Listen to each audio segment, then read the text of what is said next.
The USA and Russia, two giants always circling each other. Back in the Cold War it was all about nukes and spies. The threat of total annihilation hung heavy. Then the Soviet Union crumbled. For a bit things seemed brighter. But old habits die hard.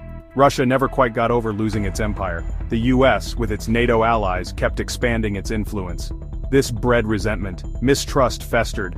Fast forward to today, 2025. Things are tense. Ukraine, Syria, cyberspace. These are the new battlegrounds. Both sides flex their military muscles. Words are sharp.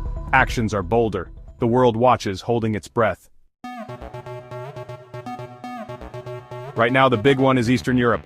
Ukraine wants to be chummy with the West, joining NATO and the EU. Russia sees this as a direct threat, like putting a missile silo on your neighbor's roof. Then there's the Baltic states, Lithuania, Latvia, Estonia, all once part of the Soviet Union. Now they're NATO members, right on Russia's doorstep. Nerves are frayed. Any accident, any miscalculation could be the spark.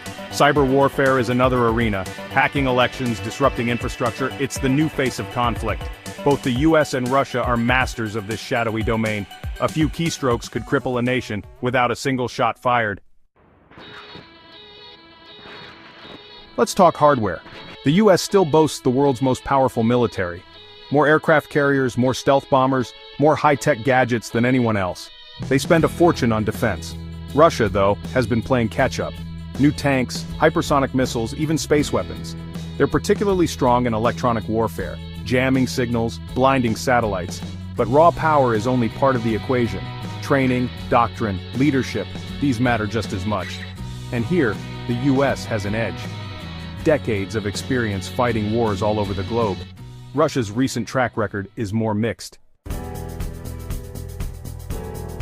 So what happens if it kicks off? Nobody knows for sure.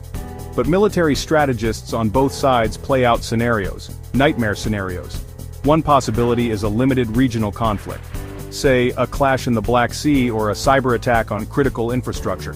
Both sides would try to avoid escalation to keep it from going nuclear, but things could spiral out of control. Miscalculations happen. One wrong move, one panicked decision, and suddenly you have all-out war. And then there's the wild card, NATO. If one member is attacked, the others are bound to defend it. That means American soldiers fighting Russian soldiers on European soil. A chilling echo of the Cold War. The consequences would be devastating, not just for the US and Russia, but for the entire world. We can only hope that cooler heads prevail, that diplomacy wins out, because in a war between superpowers, there are no winners, only survivors. Please subscribe, like, share, and comment.